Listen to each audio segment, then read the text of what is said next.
எல்லாருக்கும் நமஸ்காரம். இன்னைக்கு ஒரு கதை ஞாபகம் வந்தது, அதை சொல்லலாமேன்னு தான். ஒரு சந்நியாசியும் அவளுடைய பல சிஷ்யர்களும் ஒரு ஊர்லேருந்து இன்னொரு ஊருக்கு யாத்திரை பண்ணிட்டு இருந்தாலாம். இன்னைக்கு போல் பல வீடுகள்லாம் இருக்காது. அன்றைக்கி பார்த்தேன்னா ரொம்ப கிராமங்கள், ஒரு சில கிராமங்களில் பார்த்தா 10-15 வீடு தான் இருக்கும், அப்படிலாம் இருக்கும்.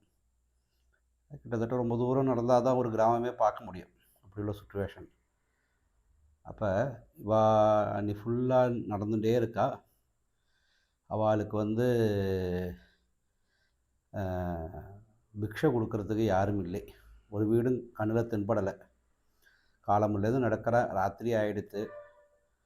ஒரு அரச மரத்தடியில் அவள் ஓய்வு எடுக்கிறதுக்கு வேண்டி இன்றைக்கி நைட்டு இங்கே ஓய்வு எடுத்துக்கலாம் அப்படின்னு சொல்லிட்டு சிஷ்யமாரெலாம் சொல்கிறா. எல்லோரும் நல்ல பசியில் இருக்கா.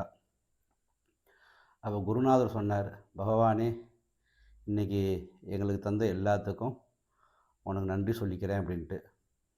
இப்போ ஒரு சிஷ்யன் கேட்டாராம், இன்றைக்கி தான் சுவாமி நமக்கு ஒன்றுமே தரலையே பகவான், இப்போ எதுக்கு நமக்கு அவருக்கு நன்றி சொல்லணும் அப்படின்னு கேட்டாராம். இப்போ குருநாதர் சொன்னாராம், நமக்கு இன்றைக்கி பசின்னு ஒன்று பகவான் தந்திருக்கேன். இந்த பசியை யாராலையும் கொடுக்க முடியாது, அது பகவானால் மட்டும்தான் கொடுக்க முடியும். அந்த பசியை கொடுத்த பகவானுக்கு நம்ம நன்றி சொல்லிக்கணும். ஆனால் நமக்கு ஆகாரம் கொடுக்கறதுக்கும் எல்லாத்துக்கும் ஒரு ஆளோட உதவி தேவைப்படும். ஆனால் நமக்கு பசியை கொடுக்கறதுக்கு யாரோட உதவியும் தேவையில்லை, அது பகவானால் மட்டும்தான் கொடுக்க முடியும் அப்படின்னாராம். அப்போ நம்மளால் முடியாது எல்லாம் பகவான் தான் செய்கிறான். இதான் கதை. நல்லா இருந்ததுன்னா லைக் பண்ணுங்க. நன்றி, நமஸ்காரம்.